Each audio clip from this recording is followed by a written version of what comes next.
Olá, seja bem-vindo na aula sobre ramais. Nas outras aulas anteriores, nós falamos sobre numeração, nós falamos sobre PABX e nós falamos sobre filas. Nessa aula, nós vamos falar sobre ramal, que é o próximo módulo e a próxima funcionalidade do sistema. O ramal, ele é a função dentro da PABX que vai ser instalada no aparelho do cliente. Então, um ramal, ele basicamente é um usuário, uma senha e o servidor em que está instalado essa PABX. Nós vamos pegar esses três dados e vamos inserir eles, vamos cadastrar eles dentro de um equipamento do nosso cliente. Esse equipamento do nosso cliente, ele pode ser um telefone IP, ele pode ser um ATA, ele pode ser uma ONU, ou uma OLT, ele pode ser um roteador. Então, resumindo tudo que nós vimos aqui, basicamente o ramal é aquilo que vai instalado lá no nosso cliente. Então,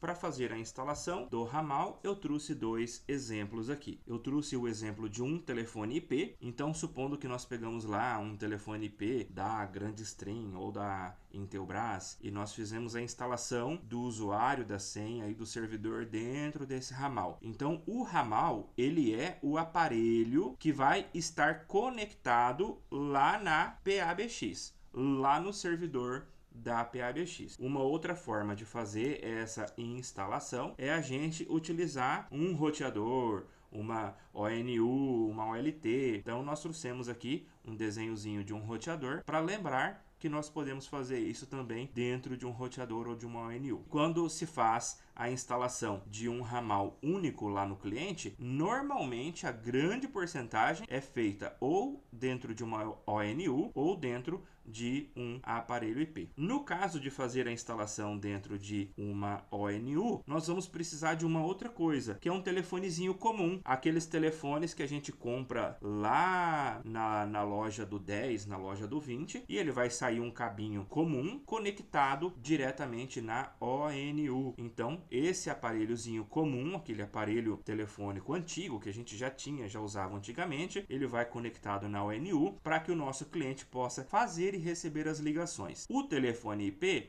não precisa, porque ele faz a vez da ONU. O telefone IP, ele já tem capacidade de utilizar usuário e senha e já de ser um telefone, então ele já é tudo em um e ele é muito mais fácil de ser utilizado nas empresas.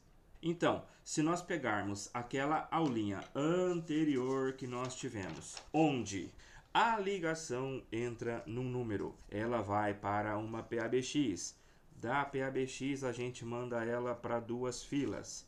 O que nós vamos ter aqui na ponta? Aqui na ponta nós teríamos os telefones IPs no 101, outro telefone IP no 102, outro telefone IP no 103. Então, assim, em cada ramal a gente teria um telefone IP conectado. Eu acho que não vai caber todos os telefonezinhos aqui para que você possa entender, mas basicamente é isso. Muita gente me pergunta, fala, o número eu consigo colocar com quantos ramais? Veja bem, o número você consegue colocar com quantos ramais você quiser, porque a numeração ela não tem nada a ver com ramal. A numeração ela recebe a ligação. O ramal é aquele que vai conectado, é aquele que vai instalado dentro do aparelho para ter conexão com o servidor. Até a próxima aula.